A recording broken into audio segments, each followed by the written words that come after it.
Can he expound on the specifics of this crucial allegation? Well,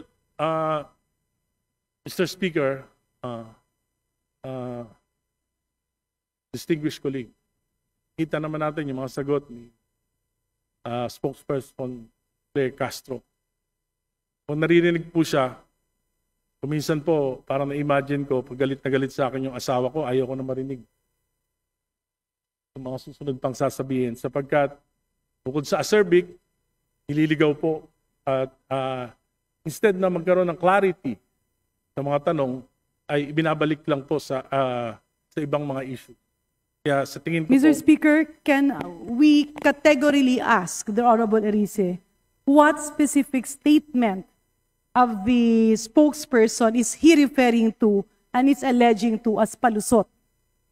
well, for example, the 100 billion in insertions, dapat sagutin po yun. Hindi pwedeng sabihin na baliwala yun.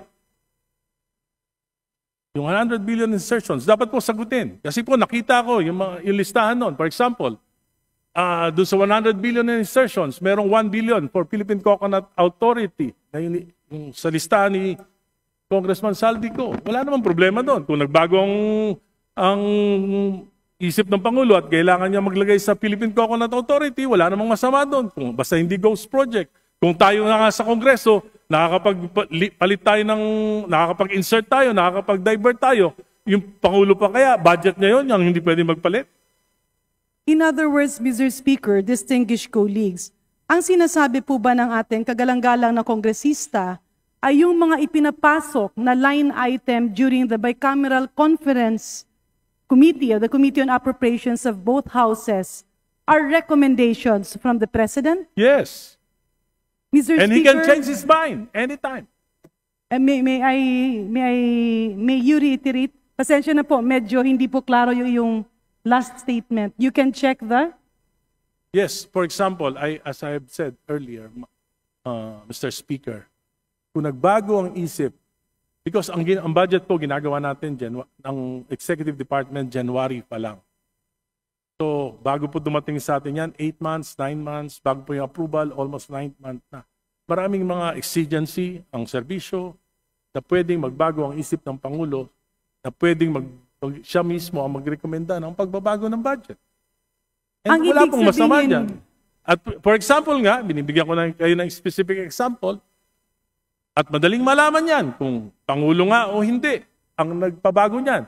Patawag lang natin yung administrator ng Philippine Coconut Authority, tanong natin saan galing yung 1 billion na insertion. Hindi po ba Malalaman natin ang nararapat? katotohanan. Hindi po ba nararapat, Mr. Speaker, distinguished colleagues, nang dapat nating tanungin ay ang miyembro ng Bicameral Conference Committee dahil ito naman ang naging proponent doon sa mga alleged insertions.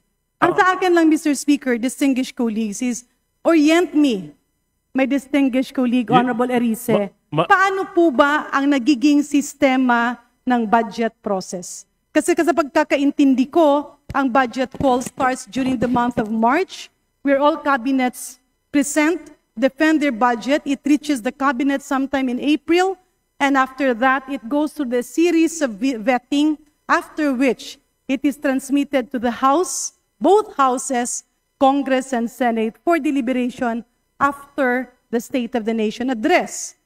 Pagkatapos po doon ay nagiging GAB, nagiging GAA, pero doon po merong prosesong first reading, second reading, third reading, bicameral conference committee meetings, at nagkakaroon na nga ng pinal na bersyon kung saan pinipirmahan ito ng Presidente bilang pagsang-ayon doon sa ginawa na ng both houses after deliberation. Tanong, Mr. Speaker, nagbago po ba ang prosesong ito? At kailan po ito nagbago? Noong 19 Congress po, Mr. Speaker, nagbago po dahil napaka-super majority ang ating Kongreso. Alin po At ang napakamalakas specific? po. Nung nakaraan po, wala po ako, nandun po kayo. Nung nakaraang 19 Congress, naroon po, Mr. Speaker, si Congresswoman Garin. Ako po, wala nung 19 Congress. Pero alam po natin na napakalakas po ng Committee on Appropriations Chairman noon na si Congressman Saldico. Palagay ko po, hindi ganon, hindi mangyayari ito sa ating national budget. So ang naging problema, Mr. Speaker, ay ang naging kinatawan or head ng Committee on Appropriations. Pero hindi na bago ang proseso ng pag-a-approve ng budget. Is that what I'm getting? Well, may mga pagbabago po dahil Alin meron po ang maging- specific na pagbabago, Mr. Speaker, For example sa po, budget yung- process? Sa aking pagkakalam, yung small committee, hindi na po nalalaman ng mga miyembro ng kinatawan yung mismong inaaprobahan at pinapasa sa Senado. So Pangalawa dito sa mga pagbabago, meron pa po. sa dito Bukod sa po doon- pagbabago, Honorable Erice, nakasaad ba dito na yung presidente ay nagbibigay ng proposal during the Bicameral Conference Committee meeting? Hindi po natin alam yan.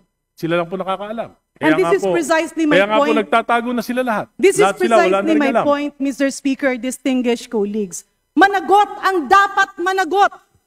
Kung That's- sino man ang lumait at nanggulo ng proseso ay dapat managot. But we can't muddle the issue by finger pointing and saying na ito si Juan, ito si Maria, ito si ganito ang nagpasok. Mas lalong nagiging magulo ang sistema. Ang katotohanan, Mr. Speaker, with due respect, Honorable Arice, merong proseso, merong sistema, nagkataon lang na malamang may umabuso. At yung pag-abuso na yon ay hindi mo pwedeng ituro sa kahit sino na walang preba. If we want to reform the system, let us reform the system through a transparent budget process. Huwag yung turo dito, turo doon kasi gulong-gulo na ang Pilipinas. Gulong-gulo na ang mga tao. Let's base our comments, our statements on facts. Kaya balikan natin. Kung puputuli natin May I ang abuso respond, na Mr. to. Speaker? May I respond? Yes, if I may, Mr. Speaker, Can we that's why allow my the question gentlelady to is, finish? kung puputulin natin ang problemang ito, let us not have motherhood statements. Let's have definite proposals to address the problem. So my question, Mr. Speaker, can the Honorable Erice enumerate the reforms that he believes are needed so that we will be guided to do this? Mr. Speaker, maliwanag po ang sinabi ko kung napakinggan niya. Sino po ang unang may responsibilidad? Ang Pangulo. 2023, GAA, sinalaula ng Kongreso. Binawasan ang pondo niya ng halos 300 bilyon. Hindi nangyari yan sa kasaysayan ng mga naging Pangulo sa Pilipinas. Pinabayaan niya, hindi siya kumibo. Yung kabinete niya, hindi kumibo. Specific yon. 2024, binawasan, sinalaula ng Kongresong ito, 500 billion. Binawasan ng President's budget, hindi kumibo ang Presidente, hindi kumibo ang ating mga kabinete. 2025, 473 billion, pati yung mga pondo para sa mga flagship projects ng Pangulo inalis. Kaya na-delay na lahat ng mga proyekto. Hindi pa rin kumibo ang Pangulo. Hindi pa rin kumibo ang kabinete. Number one na may problema, command responsibility ang ating Pangulo.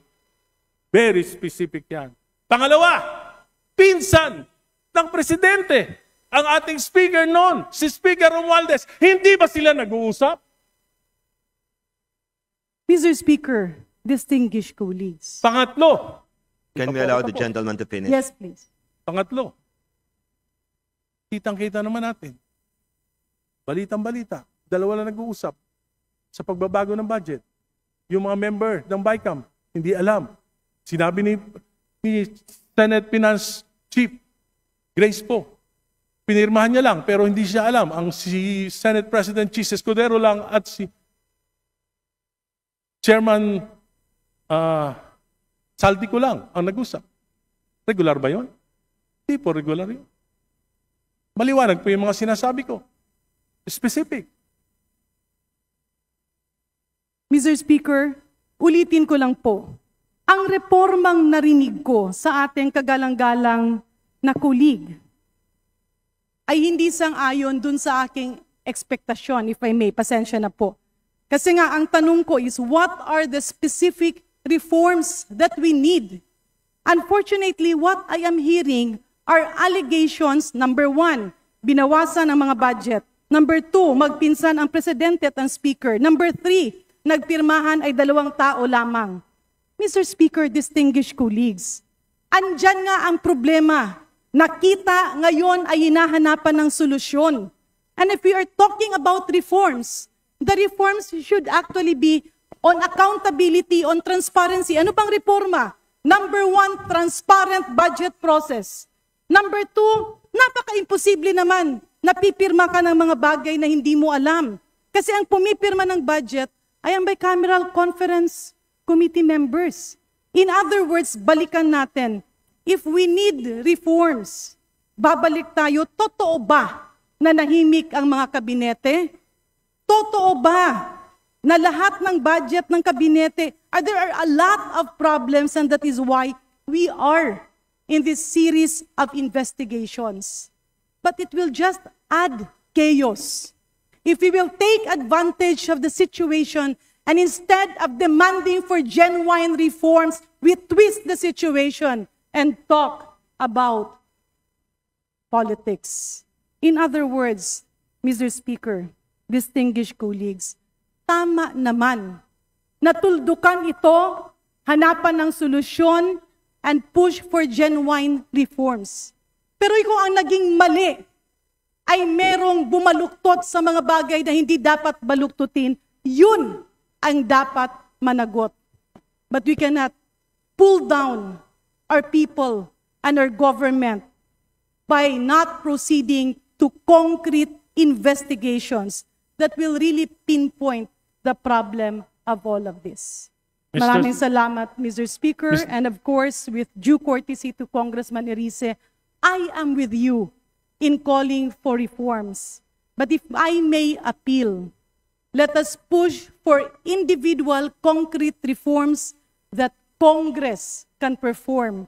Maybe we can push forward for a situation like other parliaments, where members responsible for the budget are made to report on a quarterly basis, stating the update of each program, the rationale of each action, and the impact that it will provide to the Filipino people. Thank you very much, Mr. Speaker. Thank you very much, distinguished colleagues. Mr. Speaker, maliwanag po ang aking mga reforma na hinihingi sa Pangulo at sa Kongreso na ito. Reforma, anti-political dynasty, pinabastos natin ang konstitusyon. Ayaw natin magpasa ng anti-political dynasty bill o law sapagkat against our interests kahit na ang kahulugan nito ay hindi pagrespeto sa konstitusyon. At alam ko po na ang isa sa dahilan ng korupsyon, yung papataba